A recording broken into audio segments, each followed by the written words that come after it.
Namaste. This is Pulkit Malpani from G K Ratnam, and I hope you're doing great. In this video, we're going to understand how to cost any open setting Jadau jewelry piece. Open setting is different from closed setting in the sense that there is no 24 karat gold used on top and there is no wax inside, which is why the way we cost any open setting Jadau jewelry piece is different from how we cost any closed setting Jadau jewelry piece. It can be done in two ways. The first one we are going to talk about in this video is the flat labor method. The other one is a wastage method, which is there in the video below. So let's see how the flat labor method works. We take the frame weight and we multiply it with the purity to get the actual 24 karat gold weight equivalent.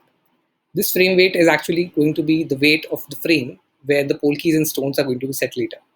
It can be in 14 karat or 18 karat or 22 karat depending on how the client wants it to be.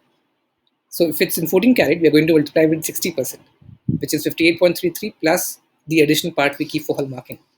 So 14.90 into 60% is going to be 8.94 grams of 24 karat equivalent gold weight. This equivalent gold weight can now be multiplied with the gold rate per gram, assumed to be 5,000 rupees per gram here or 50,000 rupees a tola, to get the amount against gold.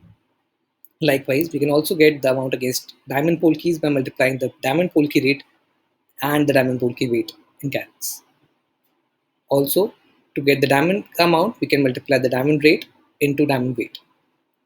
Now the labor is going to be a flat 650 rupees per gram in this case on the 14.90 frame weight that we see in our 14 karat gold.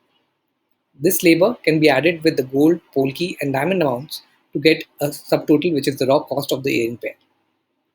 After adding our profit margin, you get the actual final cost of the product without GST. Thank you.